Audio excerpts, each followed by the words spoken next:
السلام علیکم ورحمۃ اللہ وبرکاتہ۔ آپ سب کو رمضان المبارک بہت بہت مبارک ہو۔ یہاں امریکہ میں انشاءاللہ تعالی ٹیوزڈے کو پہلا روزہ ہوگا اور اللہ کے فضل و کرم سے منڈے کی رات کو، پیر کی رات کو پہلی تراویح پڑھی جائے گی۔ آپ سب کو رمضان المبارک کی ڈھیروں مبارکبادیں۔ اللہ تعالی ہمیں توفیق عطا فرمائے کہ ہم اس رمضان اپنے رب کو منائیں اور خوب دل جمعی سے منائیں، اپنے رب کی عبادت کریں جیسا کہ اس کی عبادت کرنے کا حق ہے، اپنے رب کے لیے اپنے آپ کو خالص کریں کہ خلوص بہت ضروری ہے، بہت ضروری ہے۔ اور دیکھو نا، ہم نے تو اپنے رب کے لیے عبادت کرنی ہے اور رب کی عبادت کرنی ہے۔ ایاک نعبد و ایاک نستعین، صرف تیری ہی عبادت کرتے اور صرف تجھ ہی سے مدد چاہتے۔ تو اپنے رب کو منانا ہے، اس کے لیے محنت کرنی ہے۔ دیکھیں، دوسرے جھنجٹ تو ویسے ہی دور ہو گئے ہیں، شیطان بند ہو گیا ہے۔ یہ جو نفس ساتھ لگا ہوا ہے، جسے ہم نے سال بھر گندا کیا ہے، اس کی تربیت کا وقت آ گیا ہے۔ میرے پیارے نبی صلی اللہ علیہ وآلہ وسلم کا فرمان مبارک ہے، حضرت ابو ہریرہ رضی اللہ تعالی عنہ اس کے راوی ہیں کہ من صام رمضان ایمانا و احتسابا غفر له ما تقدم من ذنبه، کہ جو شخص بحالت ایمان شرط ہے، کیونکہ مجھے کچھ لوگ جو غیر مسلم ہیں انہوں نے بھی میسیجز کیے ہیں اور ہر سال ہی کرتے ہیں رمضان سے قبل کہ اگر ہم رمضان کے روزے رکھیں تو دیکھیں، اللہ کے رسول صلی اللہ علیہ وآلہ وسلم نے یہاں پہ ایمان کی شرط لگا دی ہے کہ من صام رمضان ایمانا، کہ جو باحالت ایمان اور ثواب کی نیت سے، ثواب کس سے طلب کر رہے ہو؟ اللہ سے نا۔ تو لوگوں کو دکھانے کے لیے کہ بھئی میں نے تو سبحان اللہ اس رمضان میں 5 قرآن کے دورے ختم کیے ہیں، لوگوں کو نہ بتاؤ، یہ تمہارے اور تمہارے رب کے درمیان کی بات ہے۔ تمہاری عبادتیں، تمہاری محنتیں، تمہاری ریاضتیں، ترغیب اور ہے اور ڈینگے مارنے اور ہے۔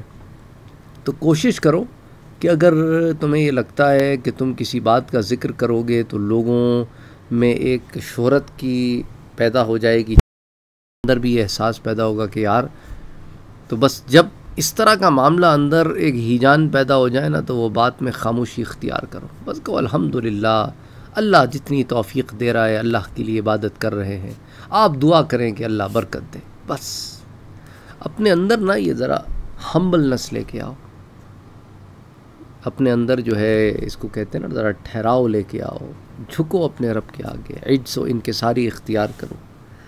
اس لیے کہا کہ دیکھو، جو بحالت ایمان میں ثواب کی نیت سے رمضان کے روزے رکھتا ہے تو اس کے سابقہ گناہ بخش دیے جاتے ہیں۔ اس سے گناہ صغیرہ مراد ہے، کبائر نہیں۔ اور یہ روایت متفق علیہ روایت ہے، اور متفق علیہ کون سی روایت ہوتی ہے؟ جسے امام بخاری اور امام مسلم دونوں روایت کرتے ہیں۔ اس کے علاوہ اور بھی دیگر کتب حدیث میں آتی ہے، سنن ابی داؤد میں، سنن نسائی میں، سنن ابن ماجہ میں، تو صحاح ستہ کی 5 کتب حدیث میں یہ روایت آتی ہے۔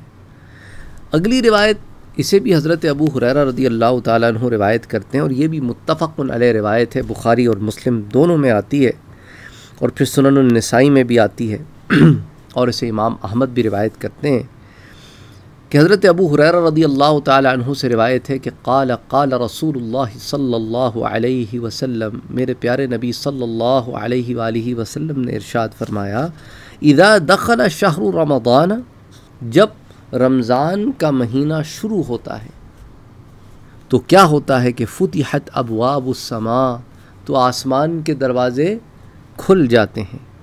اور فی روایت، اور ایک اور روایت میں الفاظ یہ ہیں، فتحت ابواب الجنہ، اور جنت کے دروازے کھل جاتے ہیں، وغلقت ابواب جہنم، اور جہنم کے دروازے بند ہو جاتے ہیں، وسلسلت الشیاطین، اور شیطان زنجیروں میں جکڑ دیے جاتے ہیں، او کما قال رسول اللہ صلی اللہ علیہ وسلم۔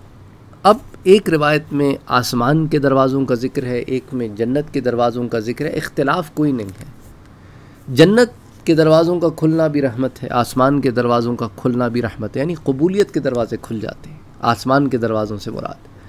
تمہاری دعاؤں کی قبولیت کا مہینہ آ گیا ہے، اور اچھی دعائیں کرو، اپنے لیے دنیا اور آخرت کی بھلائی طلب کرو، اور تمہارا رب انشاءاللہ تعالی تمہیں جنت میں داخل کرے گا۔ جنت الفردوس مانگو، جنت کے دروازے کھلے ہیں، جہنم کے دروازے بند ہیں، یہ بھی تمہارے رب کی رحمت ہے۔ کیسے رحمت ہے کہ دیکھو نا، جہنم کا دروازہ بند ہے، یعنی کہ ابھی جہنم میں اللہ تعالیٰ نہیں ڈال رہا، اور جنت کے دروازے کھلے ہیں، یعنی کہ اس میں ڈالنے کا اہتمام ہے، انتظام ہے۔ تو جہاں ڈالنے کا اہتمام ہے وہاں کے لیے محنت کرو، جہاں سے بچنے کا اہتمام ہے وہاں کے لیے محنت کرو کہ اللہ تعالیٰ یہاں سے بچا لے۔ تو یہ تو زبردست بات ہو گئی نا بھئی۔ دیکھیں نا، ایک آدمی کے لیے ایک راستہ بند ہے تو اس سے جا ہی نہیں سکتا، تو رحمت ہے اللہ کی۔ کن کے لیے؟ ایمان والوں کے لیے۔ ٹھیک ہے، اچھا، اب اس میں جو بات آتی ہے کہ وَسُلْسِلَةِ الشَّيَاطِينَ، تو شیطان زنجیروں میں جکڑ دیے جاتے ہیں۔ پھر بندہ کہتا ہے کہ یار پھر لوگ رمضانوں میں گناہ کیسے کرتے ہیں؟ لیکن نفس تو ہے نا ساتھ لگا ہوا، ہر گناہ تو آپ سے شیطان نہیں کرواتا، آپ کا نفس بھی، میرا نفس بھی بگڑا ہوا ہے نا، یہ بھی تو گناہوں کی طرف اکساتا ہے کہ یار یہ کر لے کچھ نہیں ہوتا، یہ ذرا مزے لے لے کچھ نہیں ہوتا۔ پھر کہتا ہے بعد میں توبہ کر لینا۔ پھر جب گناہ کر گزرتے ہیں، گناہ کا مزہ لے لیتے ہیں، تو اندر سے ملامت بھی نفس کراتا ہے۔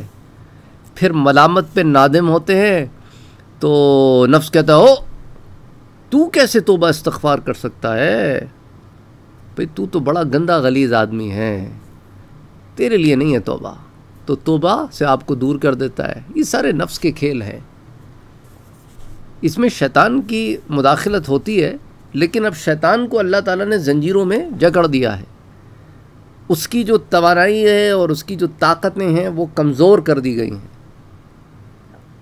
اور جہاں تک کافروں کی بات ہے تو ان کے نفس تو بہت ہی خراب ہوتے ہیں۔ کیوں خراب ہوتے ہیں؟ کیونکہ دیکھو نا، جس میں ایمان نہیں ہے اس کا نفس اچھا کیسے ہو سکتا ہے؟ بھائی نفس کی اچھائی کے آغاز کے لیے تو ایمان شرط ہے نا۔ الذین آمنوا وعملوا الصالحات، پہ دیکھیں انسان تو خسارے میں ہے، ان الانسان لفی خسر الا الذین آمنوا، سوائے ان لوگوں کے جو ایمان لائے اور پھر نیک عمل کیے اور پھر صبر بھی کیا اور حق کے ساتھ جمے بھی رہے۔ تو رمضان تو مہینہ ہی صبر سکھاتا ہے۔ گناہوں سے بچنا بھی صبر ہوتا ہے، صرف کھانے پینے سے رکنا صبر نہیں ہوتا۔ ہم نے رمضان کو کھانے پینے سے بچنے کا مہینہ بنا رکھا ہے، اس سے بھی نہیں بچتے۔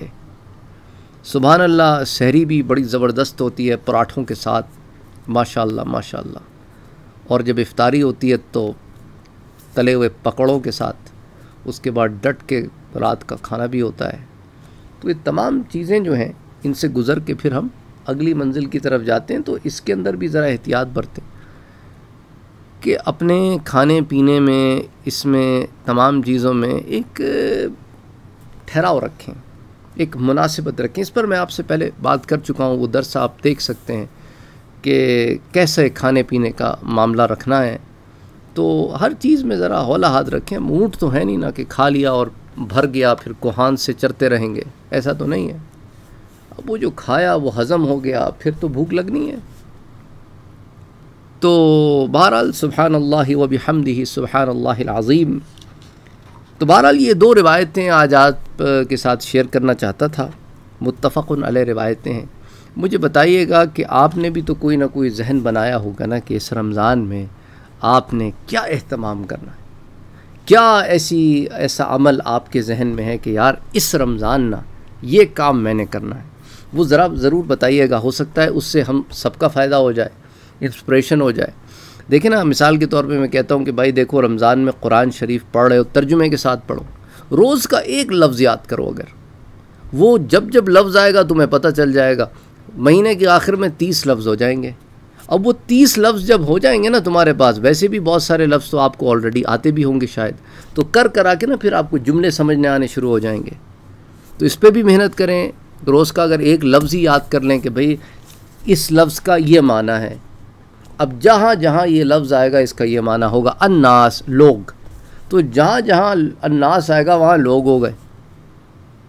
آمنو، ایمان والے، جہاں جہاں آمنو آئے گا ایمان والے ہیں۔ یا ایھا الذین، اے لوگوں، تو یا ایھا الذین جہاں جہاں آئے گا وہاں اے لوگوں ہو گیا۔ انا بالتحقیق یعنی انڈیڈ، جہاں جہاں انا آئے گا پتہ چل گیا انا اعطیناک الکوثر، انا آ گیا، پتہ چل گیا ہمیں کہ انا کا کیا معنی ہے۔